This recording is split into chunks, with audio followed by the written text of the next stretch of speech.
Buen día a todos. Mi nombre es José Ek y el día de hoy les voy a hablar sobre la ley de senos.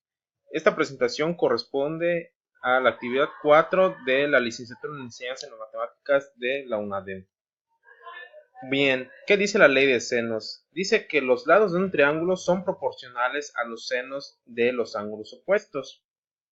Esto, traducido en su forma matemática, significa que la proporción A entre seno de A es igual a B entre seno de B, y a su vez el lado C entre el seno de C es proporcional a las anteriores dos igualdades.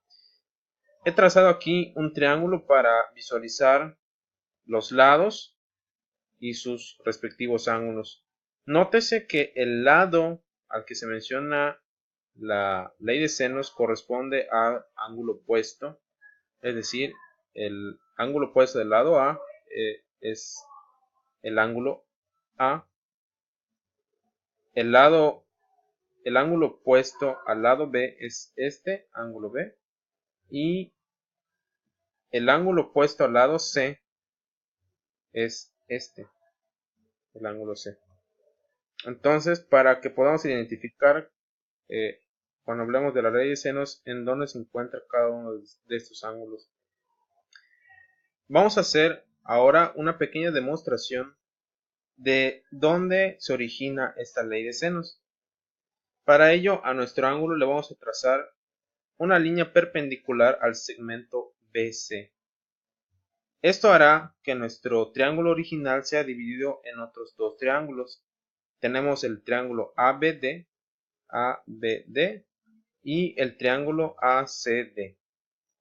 Usando las propiedades trigonométricas, vamos a definir para el triángulo ABD el seno del ángulo B. Entonces tenemos que el seno, por definición, es la proporción que hay entre el cateto opuesto y la hipotenusa.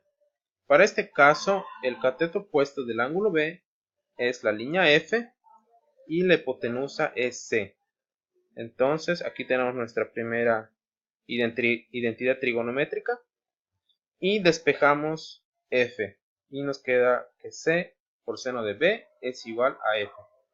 Hacemos el proceso similar para el triángulo ACD, teniendo que para el ángulo C el cateto opuesto es F y su hipotenusa es el lado B. Y tenemos la siguiente igualdad, y despejando a F tenemos que es igual a B por seno de C.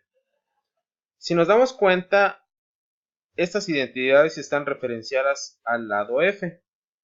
Es decir, que podemos igualar estas dos igualdades, teniendo entonces que el lado C por el seno del ángulo B es igual al lado B por seno del ángulo C. Esta nos daría nuestra primera igualdad. Y vamos a hallar la igualdad perteneciente al ángulo A. Y para ello vamos a trazar una nueva recta auxiliar, pero esta vez perpendicular al lado AC. Esto nos va a volver a dividir nuestro triángulo original en dos triángulos rectángulos, que serían el triángulo ABE y el triángulo CBE. Entonces definimos que para el ángulo A su cateto opuesto es el lado G y su hipotenusa es C. Y aquí tenemos, despejando G, que es igual al lado C por el seno del ángulo A. De igual forma, para el triángulo CBE, definimos que el ángulo C, su seno, es igual al cateto opuesto G dividido entre la hipotenusa A. Despejando G, tenemos que el lado A es igual por el seno de C es igual a G. Similar al caso anterior, igualamos las G's y nos queda nuestra segunda igualdad. Y tenemos que el lado C por el seno de A es igual al lado A por el seno del ángulo C. Ahora, teniendo estas dos igualdades, podemos dejarlas en términos de proporciones y si se dan cuenta, en ambos lados tenemos la proporción respecto al lado y el ángulo C.